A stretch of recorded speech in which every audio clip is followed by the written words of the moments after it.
Hello, everybody. Welcome back to the poker vlog. You guys know the rundown by now. We are going up to Eugene once again to play the 1-3 game with the under the gun straddle and the $3 flop drop. I just wanted to add a little bit into this intro about me. I haven't really done much of that, and we're about to hit the first milestone I had for the channel, which was 100 subs. So just shy of that currently. But my whole point of this really is that originally I was going to start it when I turned 21, and I'm planning to go to Vegas. But somebody I was sitting with at the Eugene table when I was talking about it actually said, "Why don't I just start it now?" And when he did, it kind of just clicked in my head, like, why wouldn't I? So I definitely get the reps in now.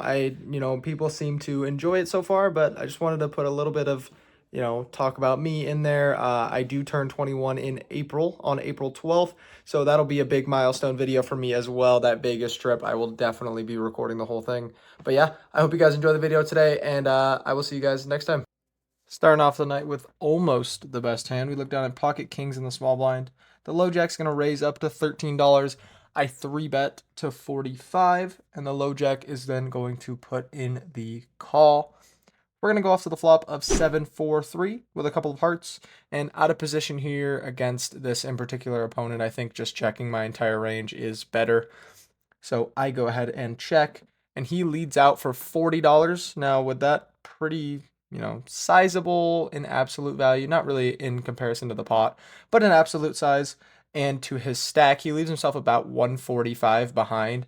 After giving it some thought, I do consider that there could be some sevens and stuff like that, but I just put in the rest of the money. I go all in, and now back over to him. He thinks for a very long time here, so like in previous videos, I am going to skip that. I'm not going to make you guys sit through the entire tank. But after giving it a lot of thought and just thinking it over, he does eventually put in the call, and we go off to the turn in the river, which is going to run out very dry. He ended up having a lower pocket pair that he told me about later. So we take down a huge pot at the beginning of the night. Cannot complain whatsoever. Hopefully we can keep the hot streak going. And now, just as a heads up, it is going to be a shorter session today. Did not play as long as you'll see. I'll make comments to it later. I just was not really feeling it. Just about a rotation later, though, we are going to pick up not as good as kings whatsoever, but we are going to pick up jack 10 off on the button. It's going to be one limp in the middle position. The cutoff is going to raise it up to $13, and I put in the call here, trying to just go multi-way to this flop. My hand will either smash or miss, I think, and I believe that all of my opponents will just kind of be pretty face-up a lot of the time. So I put in the call, the small blind calls, and the limper calls as well. We go off to the flop of jack 8-8 rainbow, and it's going to check around to the cutoff, who's going to c-bet for $20. Now, I do just think this c-bet is just going to be pure. He's going to do it 100% of the time. It doesn't really say anything about his hand. So with a pair here, I put in the call, and we go off to the turn of the 9 of spades. And now he is going to check to me, which kind of solidifies my idea that it was just a range c-bet on the flop. I think I'm just way ahead all of the time, but I could get him to spaz on the river, so I'm going to check back. Then we go to the river of the 4 of diamonds, and now on the river he does check to me again. So now I'm in thin value mode. I think I can still get some calls from sevens and sixes, stuff like that. So we go ahead and put in a bet of $20 ourselves, just a really, really small bet, and he is going to flick in the call, and we turn over our hand. Obviously, we are good. We already knew that on the turn. So we turn over our hand really quickly, announce we have a jack, and he mucks, so really easy spot to find some thin value there, and we go on to the next one. Now, sadly, after that big pot, this is going to be the moron moment of the episode. And we are going to pick up king 9 of hearts on the hijack. I bump it up to $15, and we're going to get 4 calls here from the cutoff, button, and both blinds. And we're going to go off to the flop of 9-7-3 with a couple of diamonds. So we flop top pair on a flush draw board. And the small blind here is actually going to lead out for 20. Now, I have seen this player lead out, and I feel like into multiple players, it's probably just value, but I still stick in the call for one street. I do beat some 9x, but I think, honestly, I should just be folding with 2 people behind me. There's so much opportunity for somebody behind me to raise and stuff like that. But anyway, I put in the call, and then both the cutoff and the button are also going to put in the call. Now, they are both pretty sticky, so I'm not too upset with their calls. I kind of expected at least one of them in there, even if he has 9-10 or worse. So that's not too bad. But we go off to the turn of the 4 of clubs. And now the small blind is going to continue barreling now, sizing up to $50. And I definitely should have just gotten out of the way now. But yeah, I wasn't thinking straight whatsoever, so I still put in the call, just lighting money on fire. I put in the call, and the cutoff calls as well. Now we go off to the river, which is the 5 of clubs. So the backdoor club draw does come in, and the big blind now is going to check. There is a 4-liner as well. I forgot to mention that earlier, but the big blind is now going to check. So if I'm going to call and get to the river here, I should absolutely just be blasting off. But with the cutoff player in there, it's hard for me to bet. So there's literally nothing for me to do. So I just check, and the cutoff is going to check back. And now with King 9, I'm like, okay, maybe I'm good. But the small blind is going to turn over 9-3 off. So he called my $15 raise out of position with 9-3 off and flopped 2 pair, and then just let out on 2 streets, and I torched money to him. So just a terrible hand. I hate the way I played it. Not the absolute worst hand, considering the title of the video. We will get to that later, but definitely second worst. So yeah, we're going to lose about $90 in this hand right after winning a big one, and we will go on to the next one. Hoping to come back into the win column, we pick up Queen 9 suited under the gun +1 and raise it up to $12. It's actually going to fold all the way to the big blind, who is going to put in the call. This does not happen a lot here. I was kind of surprised. But anyway, we go to the flop of Queen 6 deuce with 2 hearts. The big blind's going to check over to me. And just a standard c-bet, I go ahead and c-bet for $8, picking a small size where they're going to call with their mediocre hands and raise off with all of their strong stuff.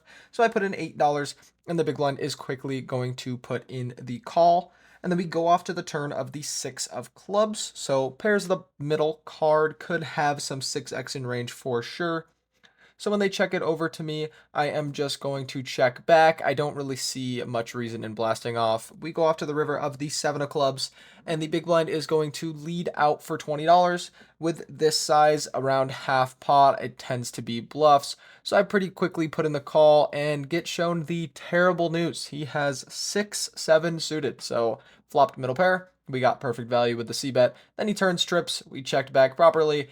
River gives him a full house, so he bets an amount where hopefully we put in a crying call, and we did. So losing some money there, but that's okay. Maybe we will win in the next one. And in the last long video, we didn't have a moron moment, so in this one we're going to have 2. There were multiple hands this session where I just felt I played terribly. But in this hand, we're going to pick up 5-6 suited, same position as last hand, under the gun +1. We're going to raise up to $15. This should just be a fold. Just throwing that out there. This should just be a fold. But anyway, both blinds are going to stick in the call. And we're going to go off the flop of Queen 8-7 with 1 club. So we flop open-ended with a backdoor flush draw, and it's going to check over to us. I go ahead and c-bet for $20. This should also be a smaller c-bet size. So lots of mistakes very early on. I don't think I get the right amount of raises, but we actually do get a raise from the small one. He's going to check raise to $65. And before it can even get back to me, the big blind is actually going to cold call the 65. So they're going to check and then call a huge bet of 65 on the flop.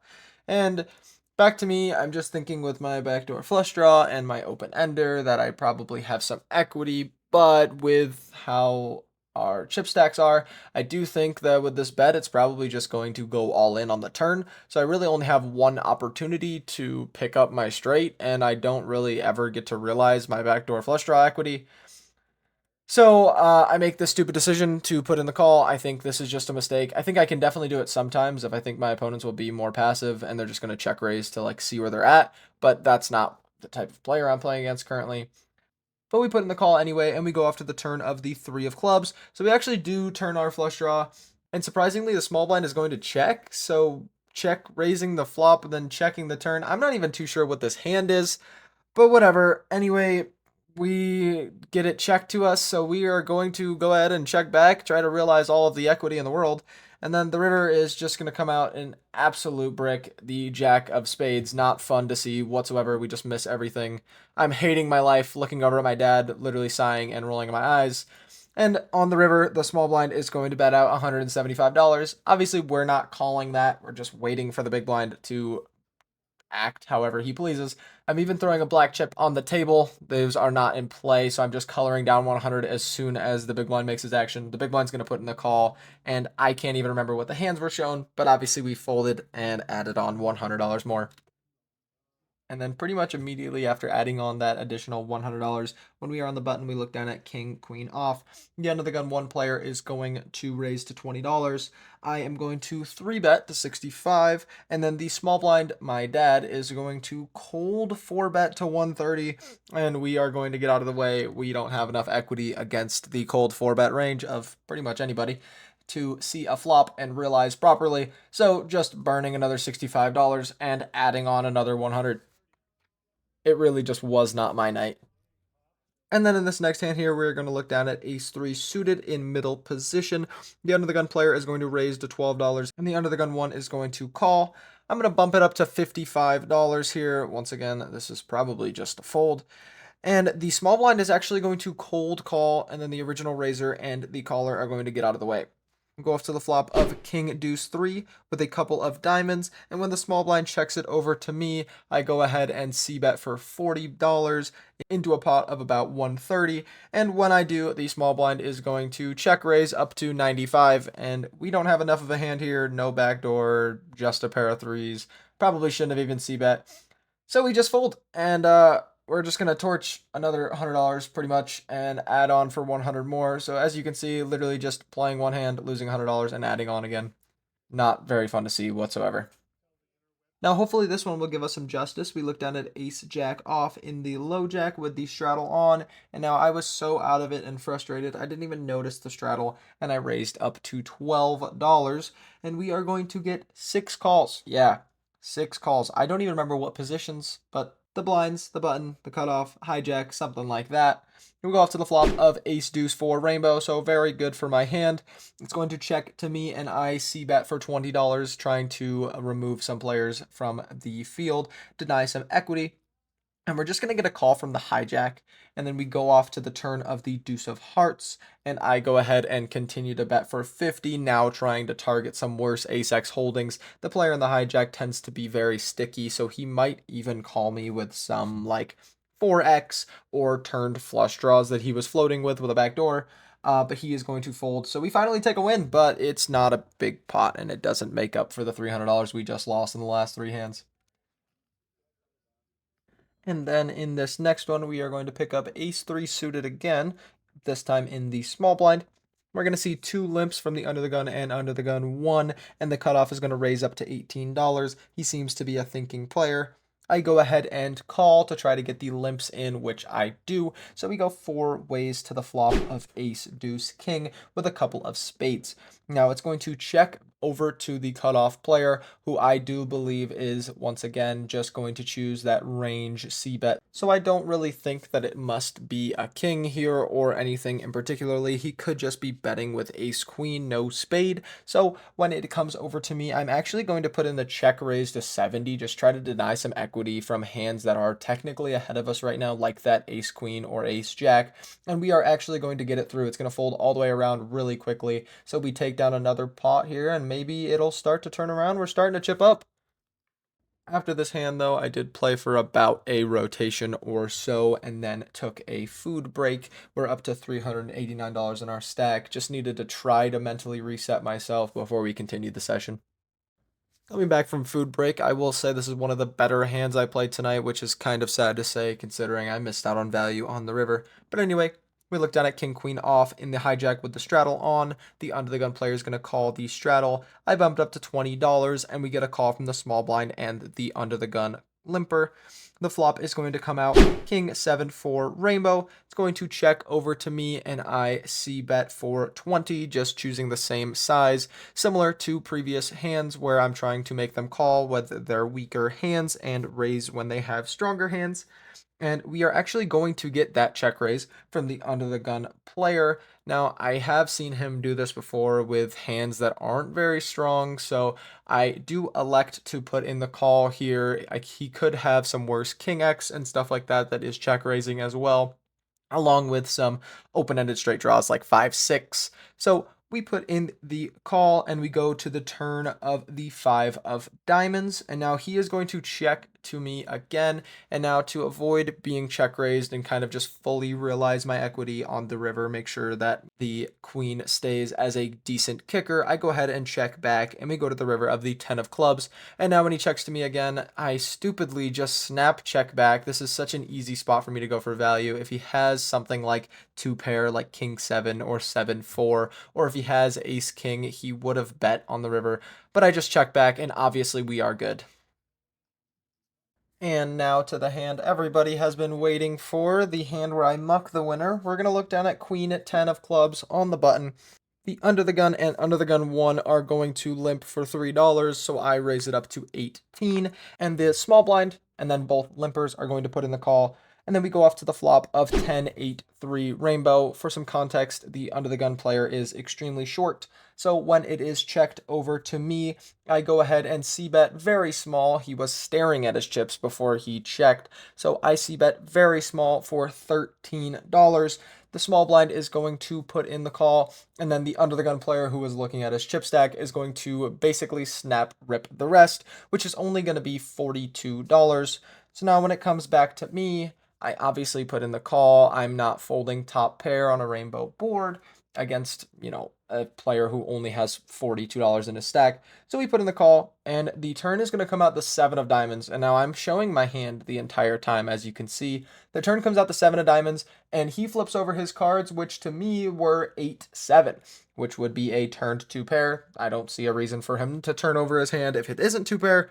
So he shows me 8-7, the river comes out the 5 of diamonds, and I go to turn over my hand and throw it towards the muck, and then I hear 1 pair of 7s, and then I relook again, and he actually has 6 7s, so not 8-7. So as you can see, I'm reaching for my cards to turn him over, but the hostility of the under the gun player, he was telling me, I mucked, over and over again, so I did mentally just give up, kind of just let him have it, and whatever, I don't care. So then once things calmed down, I did tell him that I misread his hand from across the table, and he did seem pretty apologetic about it. I told him that I thought I saw 8-7, and he did make some motions to try to give me the chips back, but at that point I was already pretty defeated and felt like everybody was looking at me. So I kind of just was like, no, it's fine, dude. Keep your money. I don't care. But I still don't feel like my hand was a muck. I don't know. You guys tell me what you think about it, but I don't really think that my hand was a muck. It didn't touch any of the dead cards, but you guys let me know in the comments. And now luckily we get instant good karma back to us. As you can see, those 2 cards we just dealt led to this amazing hand. We look down at king, queen suited in the hijack.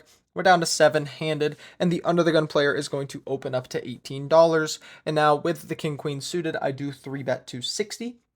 And the cutoff player is actually going to cold 4-bet jam, but it is for only $142. Now, when you did it originally, I was just planning on folding, honestly. But when the cutoff player calls, I am now in a spot where it is only $82 more to me. The cutoff had less, so they only called for 100. And I don't really think I can get away whatsoever, so I'm just sighing and reluctantly put in the money. And then the flop, as you can see, is beautifully going to come out ace, jack, 4, all spades. So we flop the nuts, the rest of it comes out dry, and we take down a huge pot, bringing our stack finally back up to $500. Which does still leave us $100 down, but that is going to be the end of the session. Sadly, there was no more exciting hands after that. I wish it wasn't such a short session, but it was probably a blessing in disguise considering that we weren't playing good in any of these hands tonight. Thank you, man. Appreciate it. Well, I knew eventually I would take a loss on the channel, but I was hoping it wouldn't be soon, and I was hoping it wouldn't be like this. I just felt so out of it the whole time. I'm just like falling asleep at the table and just, I don't know, just had no enjoyment. Minus 119 on the day. I mean, it's not a bad loss, but don't like to lose it like that. But yeah, see you guys next time.